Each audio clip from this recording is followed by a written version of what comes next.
La priorité, c'est d'installer dans le temps l'équipe en Ligue 2. On est très heureux d'avoir pu reprendre cette compétition cette saison. Après, la Coupe de France, c'est aussi, notamment sur les premiers tours, l'opportunité de ne pas avoir de coupure durant certains week-ends. Tant que le calendrier n'est pas surchargé, il n'y a pas de raison de ne pas prendre cette compétition au sérieux. Au contraire, je pense que la saison passée, ça nous a certes apporté un peu trop de fatigue parfois, mais ça nous a aussi apporté de l'engouement, du dynamisme, et je pense que ça a été profitable sur certains points. Et avec nous dans nos studios en ce mercredi, nous recevons Sébastien Faraglia, le président du club, et le coach Laurent Guillot. Ils sont au micro d'Audrey Bourdier. Bonjour à vous deux. Bonsoir. Bonsoir. Alors, comment va le parc des sports? Est-ce qu'il faut venir jouer en botte? Et puis il est faute. Il est faute. Ça ressemble plus à des marais qu'à un terrain de foot. Mais bon, là, la météo a été tellement capricieuse que, bon, pour le coup, on peut rien reprocher à personne. On fait avec. Tout le monde subit un peu les aléas de la météo, là. Ouais. Alors, ça y est, on connaît la date et l'heure de votre entrée en lice en Coupe de France. Ça sera ce week-end, samedi 17h, avec un déplacement à Fos-sur-Mer. C'est quoi l'état d'esprit dans l'équipe? On est revanchard, on va y aller, cette fois on va aller jusqu'au Stade de France, ou on verra? La Coupe de France, c'est évidemment un fantastique souvenir pour nous tous. Je pense que la saison passée, cette demi-finale qui s'est jouée finalement à peu de choses, cette qualification au Stade Vélodrome devant 65 000 spectateurs, c'est des choses qui restent à jamais, clairement. Maintenant, c'est une autre compétition. Il y a beaucoup de matchs. On va les prendre un par un. On va prendre très au sérieux cette équipe de l'ES Phocéenne qui évolue dans un championnat de National 3. Et puis tout faire pour se qualifier. Et vous le disiez, il faut faire attention. C'est pas un match facile qui nous attend en Coupe de France. C'est la magie de la compétition. Et le rapport des forces est différent. La caractéristique de la Coupe de France, c'est de donner sa chance aux équipes hiérarchiquement inférieures ou inférieures, comme c'était le cas pour nous quand on a joué contre l'OM, et on a su en profiter. Donc il faut aussi être toujours très très méfiant. Principal en Coupe, c'est pas d'être brillant, c'est de se qualifier. Et encore une fois, on est dans cet état d'esprit-là pour notre premier match de Coupe de France cette saison. Alors, est-ce que, comme la saison dernière, Laurent Guillot, la Coupe de France n'est pas votre priorité? Vous allez aller jusqu'au maximum, mais la priorité, ça reste quand même le championnat. Effectivement, la priorité, c'est d'installer dans le temps l'équipe en Ligue 2. On est très heureux d'avoir pu reprendre cette compétition cette saison. Après, la Coupe de France, c'est aussi, notamment sur les premiers tours, l'opportunité de ne pas avoir de coupure durant certains week-ends. Tant que le calendrier n'est pas surchargé, il n'y a pas de raison de ne pas prendre cette compétition au sérieux. Au contraire, je pense que la saison passée, ça nous a certes apporté un peu trop de fatigue parfois, mais ça nous a aussi apporté de l'engouement, du dynamisme, et je pense que ça a été profitable sur certains points. Et puis c'est rempli les tribunes du Parc des Sports, justement? Oui, on les a pas remplis qu'en Coupe de France, on les a remplis aussi sur d'autres matchs. Des supporters, je rappelle qu'on attend beaucoup de monde aussi pour les matchs prochains. Et pas simplement celui contre Rodez du 19 décembre prochain. Il y a des matchs avant, à commencer par celui d'Ajaccio à la fin du mois. On a toujours besoin de monde, mais c'est vrai que quand vous recevez un club de Ligue 1, comme c'était le cas en demi-finale, c'est évidemment très très bien pour tous les supporters, et puis pour les acteurs aussi, les dirigeants, les partenaires, les actionnaires. Donc l'entrée en lice du FC Annecy en Coupe de France, c'est donc ce week-end, samedi 17h, un déplacement à Fos-sur-Mer. La saison de Ligue 2, justement, parlons-en. Vous êtes actuellement 15e du classement. Vous êtes content? Vous n'êtes pas content? Vous êtes à votre place? On n'est plus que jamais à notre place, on est en Ligue 2. On est à table. Oui, non, mais je cesserai de vous le dire jusqu'au bout. Non seulement on est à notre place, mais on est à table avec des clubs fabuleux. Bordeaux, Saint-Etienne, Caen, Auxerre, Troyes, Ajaccio, c'est tous des clubs qui étaient en Ligue 1 il n'y a pas si longtemps que ça. Donc on est très heureux, très fiers et évidemment très déterminés à rester autour de cette même table pour les années à venir. Et en plus, vous leur donnez du fil à retordre à ces équipes. Oui, parfois on aimerait, notamment sur les 2 dernières semaines, on aurait aimé en donner un petit peu plus, mais Voilà, faut être compétitif. On est effectivement, je pense, dans notre championnat. Maintenant, on n'est jamais satisfait. Vous savez, moi, j'ai eu cette chance d'être formé quand j'étais plus jeune au FC Nantes, et je me souviens, on avait cette devise en permanence écrite sur les murs. C'était celui qui renonce à devenir meilleur cesse déjà d'être bon. Et on est animé par ça, c'est-à-dire que on sait quelles sont nos forces et nos faiblesses, mais on fait tout aussi pour chercher à progresser et ne pas se satisfaire de la place à laquelle on est aujourd'hui. Et justement, quand il y a une défaite un peu rageante ou quand il y a un match nul qui n'aurait pas forcément mérité d'être un match nul, est-ce que c'est toujours les mêmes choses qui pêchent ou est-ce qu'à chaque fois c'est différent et donc c'est compliqué ? Ce qui revient souvent, c'est la frustration. Voilà. Après, c'est au staff technique d'identifier tout ça, de mettre les mesures correctives pour améliorer tout ça, comme dit Laurent, mais c'est jamais plaisir de perdre un match ou de ne pas le gagner. Donc, bien souvent, selon les équipes, on se contente de prendre un point, on avance tout doucement. Mais c'est vrai que depuis le début de saison, il y a un ou deux matchs où on aurait pu prétendre avoir quelques points de plus, mais ça fait partie du foot. Il y en aura où on méritait moins, puis on va aller chercher les 3 points. Ça va s'équilibrer sur la fin. Dans les vestiaires, quand c'est comme ça, Laurent Guyot, c'est quoi votre discours de fin ou de début ?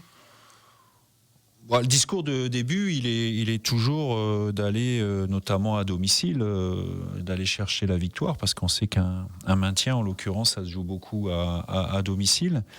Je précise parce que j'entends, aujourd'hui on a le même nombre de points que la saison dernière. Et on a pris plus de points à domicile que la saison passée au même moment. Donc pourtant notre parcours paraît entre guillemets insuffisant à domicile aujourd'hui. Après, quand il y a de la déception, c'est jamais quand le résultat n'est pas celui qu'on attendait, réagir à chaud. Alors parfois on a du mal à ne pas le faire, mais il faut être très mesuré parce qu'à chaud on n'a pas forcément toujours la bonne analyse et on est toujours un peu trop dans l'émotion. Ça s'entend parmi... ou est-ce qu'il y en a certains qui justement ont besoin d'avoir cette réaction à chaud ? Ça dépend, il faut sentir un petit peu le moment. Parfois, il faut les rassurer. Parfois, il ne faut rien dire. Parfois, il faut se fâcher parce qu'il faut aussi taper du poing sur la table, comme ça a pu être le cas, par exemple, à Grenoble la saison passée, où je pense qu'il faut alerter les joueurs qu'on est en danger. C'est jamais la même chose. C'est ce qui est fantastique dans notre métier, c'est que c'est jamais la même chose. Voilà, les raisons d'une victoire, d'une défaite sont jamais les mêmes. C'est jamais la même chose. Alors la suite du calendrier, ça s'annonce comment ? Compliqué ? Il y a des matchs pièges, justement, à réveiller trop de confiance ? La suite du calendrier, c'est samedi, on a un match de coupe à gagner. Puis après, le championnat. Et après, on aura un match à domicile contre Ajaccio, chez nous, et on mettra tout en œuvre pour le gagner. Et voilà, après, on va pas changer notre philosophie depuis que Laurent est arrivé. C'est match après match. Et ce qui va faire qu'on réussit, c'est cette faculté, au fil des semaines, de vite se projeter sur l'étape d'après, en fait. Ça sert à rien de faire des pronostics sur les 5-6 matchs à venir. Alors on peut se challenger, nous, sur des séries de matchs, en disant là, il faudrait qu'on prenne tant de points. Mais la réalité, c'est chaque semaine, la vérité du lundi, c'est pas celle du lundi d'après. Donc chaque semaine suffit sa peine. Chaque semaine, il y a 3 points à prendre ou une qualif en Coupe de France à aller chercher. Donc c'est passionnant. Alors, il y a des matchs où vous n'avez pas forcément tous vos titulaires sur la feuille de match. Il y a eu pas mal de monde à l'infirmerie ces derniers temps, notamment du côté des attaquants. C'est facile à gérer ou finalement, cette saison, on sait à cette période-là, il y a la trêve qu'on attend, on commence à être fatigué. En l'occurrence, avoir des blessés, ça fait effectivement partie d'une saison. La problématique, c'est quand vous avez, comme vous venez de le dire, beaucoup de blessés au même poste. Et surtout quand c'est au poste d'attaquant, sur des joueurs aussi qu'on venait de recruter, et comme Jonathan Kodjia, avec de l'expérience et sur lesquels on compte, évidemment. La bonne nouvelle, c'est qu'ils reviennent.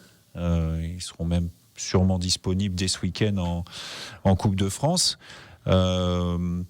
Mais oui, il faut à la fois faire avec parce qu'on a un effectif à gérer, mais on est aussi impatient de les récupérer parce que s'ils sont là avec cette expérience, c'est aussi gage de qualité. En tout cas, espérons-le.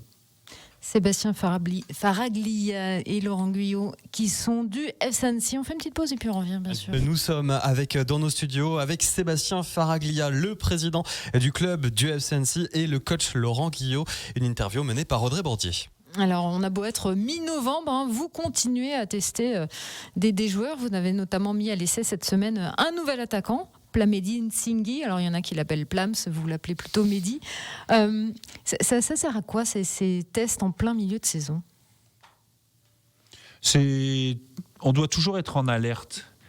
Et puis on fait aussi, je dirais, avec nos moyens actuels, c'est-à-dire que vous avez des clubs, les plus grands clubs, ils ont des cellules de recrutement qui sont un peu dispersées partout en France, qui peuvent aller voir en direct tous les matchs. Nous, c'est pas notre cas aujourd'hui, c'est pas encore le cas, ça le sera, j'espère, un jour.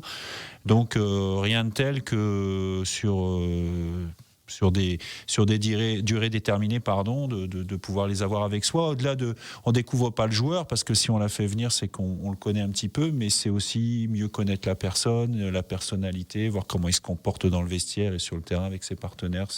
C'est prendre un petit peu d'avance. Alors le FC Annecy, vous étiez encore il n'y a pas si longtemps en National 1, vous êtes donc monté en Ligue 2, vous avez eu ce parcours la saison dernière en Coupe de France. Est-ce que justement pour le mercato, ça rend les choses plus faciles ? Même si cet été, on sait, c'était très particulier. Est-ce qu'il y a cet appel d'air du coup qui arrive ?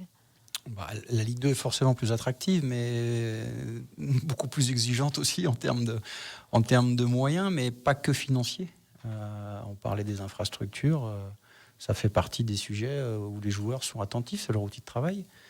Et c'est vrai que le bond qui a été fait là en 2 ans nous permet d'accueillir des joueurs dans de bonnes conditions. Vous parlez d'un joueur à l'essai, là, on l'aurait accueilli il y a 2 ans à l'essai sur un terrain de rugby à Anne-Sylvieux.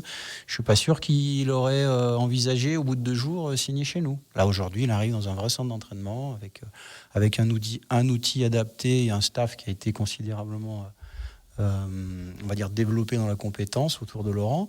Bon, c'est plus la même musique, j'ai envie de dire, et effectivement, ça donne du crédit à notre projet. Puis dans les tribunes aussi, on en parlait, de l'intérêt d'avoir, forcément, il y a 11 hommes sur le terrain, il y a une équipe qui est sur le banc, mais il y a aussi beaucoup de gens en tribune. Jusqu'à quel point ça vous aide, ça ? Parce qu'encore une fois, on le sait, en cette saison, les matchs à domicile, c'est pas forcément ceux qui vous réussissent le mieux. Non, même si je répète que on a pris plus de points à domicile cette saison que la saison passée au même moment. C'est évidemment on est super content d'avoir du monde. Je crois que, mis à part un match cette saison, je me souviens plus lequel, où vraiment l'affluence était basse.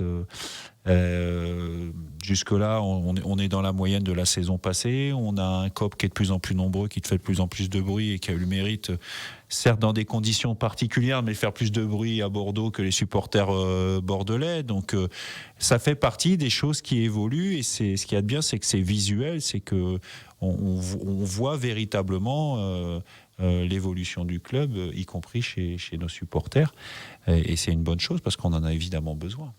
Oui, Sébastien Faraglia, vous parliez de l'évolution des infrastructures pour les entraînements. Laurent Guillot, vous parlez justement de cette appétence pour le FC Annecy. Vous arrivez à contempler un peu le chemin parcouru depuis vos arrivées respectives ? Vous n'aimez pas ça ? Si vous voulez que je parle de mes années respectives au club, je suis arrivé à 40 ans au club, je peux vous assurer que les vestiaires n'ont pas changé, que la peinture des couloirs n'a pas changé. Non, mais ceci étant dit, non, depuis 5-6 ans, le club il a fait un bond phénoménal dans les infrastructures. Alors évidemment, on n'est encore pas au rendez-vous, on n'est pas là où on voudrait être sur certains sujets, mais le centre d'entraînement aujourd'hui, c'est une vraie unité de lieu où les gars ils peuvent bosser sérieusement, et non, c'est top. D'ailleurs, j'en profite pour saluer tous ceux qui nous ont accompagnés dans ce projet, la ville d'Annecy, le département, la région, nos actionnaires. On a plein de projets futurs sur le centre de formation notamment, qui est la suite logique de l'évolution de ce centre d'entraînement, et on a hâte de rentrer dans l'avancée de ce projet-là. Donc pas trop fâché avec la mairie pour l'épisode Parc des Sports Non, mais on n'est pas fâché en fait. On est fâché avec personne, nous. On décrit simplement des éléments factuels. C'est très factuel. Quand vous avez 6 sur 20 sur une note de pelouse, quand les autres de Ligue 2 ont 14 ou 15, c'est factuel. On n'est pas bon, on n'est pas bon. Quand on a dit ça, on a dit qu'on n'a rien dit en fait. C'est qu'est-ce qu'on fait après pour s'améliorer. C'est ça qui nous importe, nous. C'est qu'est-ce qu'on fait maintenant pour améliorer tout ça. Des travaux ont été engagés cet été sur la pelouse. On a beaucoup décrié cette pelouse. On a démarré la saison avec des notes entre 13 et 15 sur les 3-4 premiers matchs. C'était très bien. La difficulté, c'est de tenir ce terrain qui est une pelouse naturelle dans les conditions climatiques qu'on connaît en Haute-Savoie. Et là, nous, on dit c'est pas tenable. Il faut se mettre à la page, comme tout le monde, avec des terrains hybrides. On est allé jouer à Oran, il y a une équipe de pro D2 et il y a 2 clubs de foot pro sur le même terrain. Ça fonctionne. Donc, voilà. Donc, ça doit pouvoir marcher chez nous aussi. Il y a encore du travail à faire. Ça mettra un petit peu de temps, mais c'est normal. Mais en tout cas, vous en prenez le chemin. Sébastien Faraglia, le président du FC Annecy, aux côtés de Laurent Guillot, l'entraîneur. Merci à vous. Je rappelle, prochaine échéance pour le FC, c'est ce samedi contre Fos-sur-Mer pour l'entrée en lice en Coupe de France et puis un nouveau match à domicile dans une dizaine de jours. Merci à vous. Merci. Merci beaucoup. Et puis n'oubliez pas que cette interview est à retrouver en intégralité sur radiomontblanc.fr, sur notre application. Et puis également, Radio Mont-Blanc, on vous offre le maillot, le tout nouveau maillot du FC Annecy, une valeur quand même de 115 €. C'est le même maillot que portent les joueurs. On vous l'offre ce week-end sur la page Facebook de Radio Mont-Blanc. Si vous voulez venir le voir, on le laisse en exposition dans le studio de Radio Mont-Blanc. Vous regardez le live vidéo. Merci beaucoup. Et puis on vous souhaite une très très belle continuation pour les prochains matchs qui sont à venir. Merci.